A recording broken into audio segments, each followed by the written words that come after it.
On the morning of May 7th, 2025, before a pivotal earnings call for the Walt Disney Company, Disney's Experiences division officially announced the seventh standalone theme park resort to be added to their already impressive roster of resorts in California, Florida, Tokyo, Paris, Hong Kong, and Shanghai. But this theme park venture, to take place on Yas Island in Abu Dhabi, is unlike anything that the company has embarked on before. And why was this new resort announced just before the company's Q2 earnings call? Let's talk about Disney Abu Dhabi and explore why this might be a potential distraction from the company's financials here on That Park Place.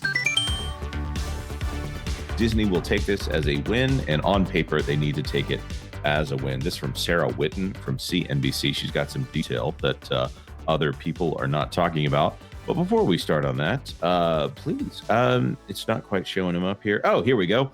Ron Bradley from Follow the Bradleys is joining us. Hey, Ron, real quick, what's your reaction? Hello, good morning. This morning?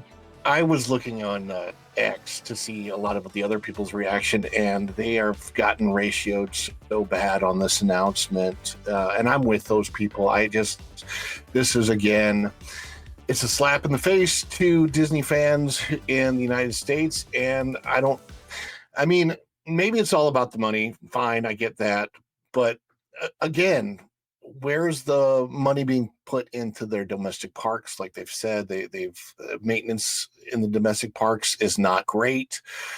Of course, this doesn't cost them any money. It's a licensing deal. So how great is it for the Disney company? They don't have to put anything out, and they get a lot. I think the stock price jumped with this announcement, right? Absolutely. And for those who say that we don't cover those who say we don't cover the stock price, that's a huge jump. It was in the 90s, the low 90s, and now is at 101.72. As always with this stuff, wait a couple of days to see how it goes, and it's going to be interesting to see what happens with the stock price over the next couple of days. This is a win for Disney to have this announcement, but there's more detail than they're hoping that you'll focus on. That's a $10 jump right there on each share. So this story from Sarah Whitten, Disney company announced Wednesday it's reached an agreement with immersive destination and experiences company Mirage to bring a park and resort to Yas Island in the United Arab Emirates. This will be Disney's seventh theme park resort and will be fully developed and built by Mirage. Emphasis on fully developed and built by Mirage here. Disney Imagineers will lead creative design and operational oversight on the project. So this is a repeat of what happened with the Oriental Land Company, the best customer that Disney Imagineering could ever have. Hey, Vash, if you're going to build a new attraction in the United States and you want to do it on the cheap, but you want cutting edge designs, how would you go about doing that in order to minimize the development costs on that? Oh, well, you just repeat or duplicate what other people have actually paid for. That's kind of how you do that. So that's why. And now there are some deals with Hong Kong, I think Tokyo as well, where they can't bring over any of their specific attractions that they develop for those regions for like 5 or 10 years, depends on the resort. But that's kind of how you would do that, is you would have your Imagineering team work on those projects, and then they would bring a lot of that development and so forth back for the States. And that way you basically have all your R&D and development costs already bought and paid for by whoever you're doing work for. Right. If it had worked the way it was supposed to work, you would take Tron Light Cycle Run and then build, if you're going to build an exact copy of what you built over there in Shanghai and build it in the United States, you would just do that and you wouldn't have to pay the R&D on it. You would just build it again over here. Or if you were going to put an attraction like, say, a Mystic Manor like Hong Kong over there and work out all the kinks, get all the design knowledge of a trackless ride vehicle, dark ride over there, and then you have the experience and you know all the mistakes that can be made, and then build it in the United States. Of course, you would also want to make sure you put the pucks into the concrete the right way, so you don't end up having failures, right? I was about to say, or make entirely new ones. There's another point that nobody has really mentioned yet. Abu Dhabi is pretty notorious for, I guess the best term for it is modern the kafala system, where your visa, migrant workers, their visa and legal status are basically given to their employer. So this could be the first Disney park built by unpaid labor. Or very lowly paid labor at the same time. Yeah. Forced labor. Yeah. They may not be as happy about it as the employers are. I'll say that.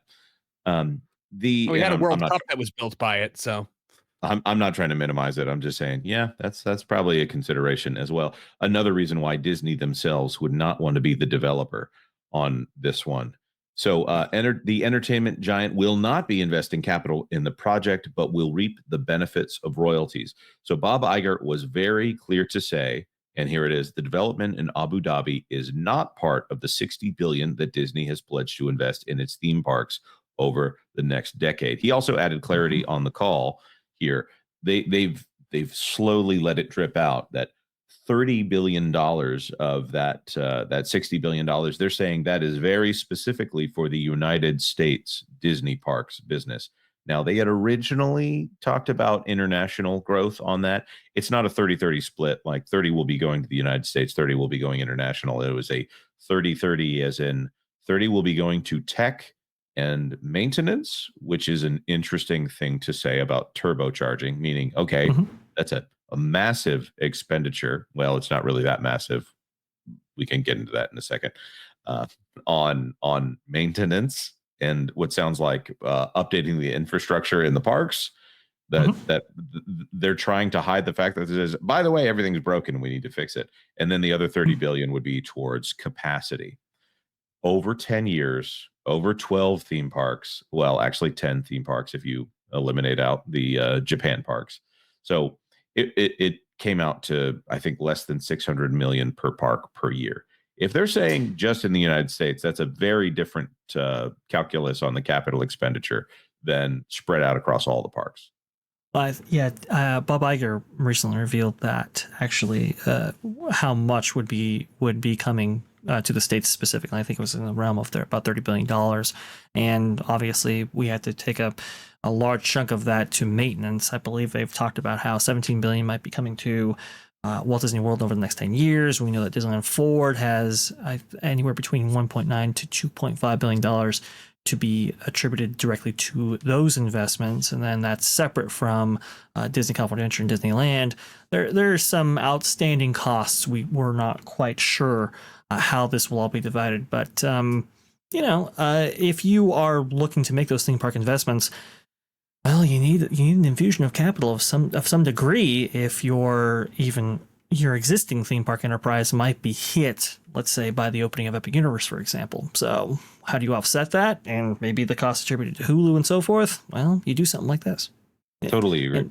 And to remark on the earnings call just for a second, I don't mean to derail the conversation entirely, but this is a story I've been tracking as closely as I can, obviously very far removed from this, but this was revealed a little bit in this call right here. Let's go ahead and put that on screen right now. You can see here, International Parks and Experiences, the decrease in operating income, that's profit, at our International Parks and Experiences was attributed to Shanghai Disney Resort and Hong Kong Disneyland. Due to lower theme park attendance and increased costs. People have been noting, actually, in Hong Kong specifically, that park is empty, that there is nobody that is attending that theme park. And I didn't know if it was a fluke. I didn't know if it was just, hey, you cut it on a low day, and maybe in other days it was far more attended. But to have it reflected in the earnings call, certainly there is a sign there that these the two prior investments made internationally in the form of Hong Kong and Shanghai, not doing all that well as of right now. Makes me want to hit Hong Kong right now.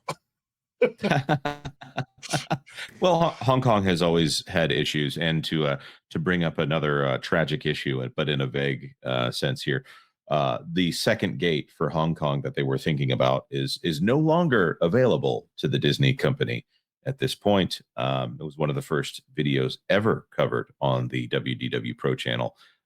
They're not looking to grow that park. In fact, they're looking to improve the original castle. This is a new castle compared to the one that was there before. You don't want to be at the camp that there. if you concentrate real hard, you can think about why you don't want to be at that one there. So with this park in particular, I think that Disney is going to get a lot of headlines. There's probably going to be a lot of innovation paid for by other people, and this is all pluses for Disney at this point, because when other people with deep pockets who are more interested in the appearance of the parks than anything else are going to be developing that park, this will be a continuous show reel for them. Oh, look at the possibilities of this whatever. But there'll be a new Aladdin attraction. Who knows? I don't know what they're prioritizing over there in the Middle East, but I think this is going to be paid for R&D from yet another source, so that they can have more to say. Oh, by the way, Wall Street, look what we could be doing here in the United States. We could be doing that one, because that's pretty much all they have at this moment. Pretty much, they're certainly not getting much out of these previous Chinese investments right here. Also, too, I thought was very interesting as part of this earnings call, it talked about DVC, and there's been some weird stuff happening with Disney Vacation Club. I don't know if people are maybe interested in renewing their memberships. I remember around this time period, we should see a lot of those initial contracts kind of run out and run their course right here. So Disney is desperate to keep that revenue stream flowing right there. We can see here operating results at our domestic parks and experiences increased compared to the prior year quarter, primarily due to growth at our domestic theme parks and resorts, and to a lesser extent, Disney Vacation Club and Disney Cruise Line. You can see right here, it says higher volumes attributed to increases in passenger cruise days, theme park attendance, occupied room nights, and Disney Vacation Club unit sales. That's kind of interesting how it's like, Disney Vacation Club didn't maybe contribute as much as maybe it should have, perhaps, especially with the opening of their new DVC tower in the form of that Polynesian expansion right there. It looks like a Holiday Inn, I think is the lyric there from an amazing song. What would Walt say?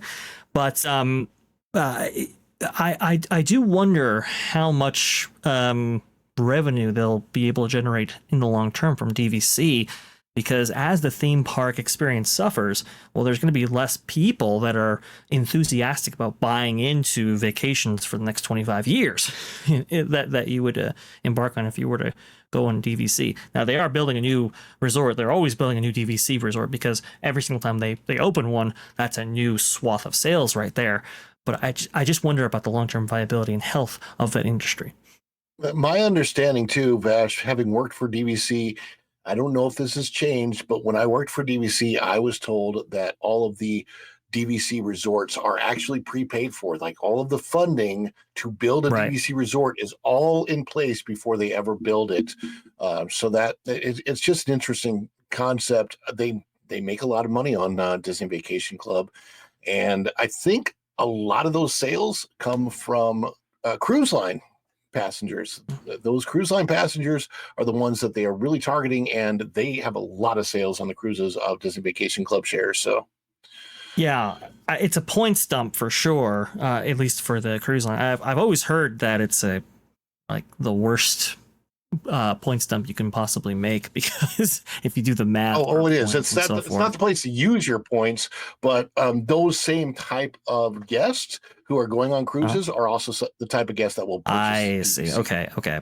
Sorry, I do apologize. Yeah, that would make a lot of sense to buy into Disney Vacation Club, and then you can make your home resort, maybe somewhere on Walt Disney World property. You're only about 2-3 hours away from Port Canaveral in order to make that voyage right there. Makes a lot of sense.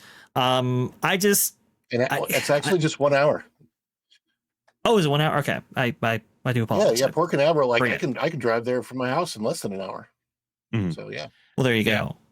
Well, and when you're traveling from across the United States, 1 hour to get on the cruise is pretty minimal.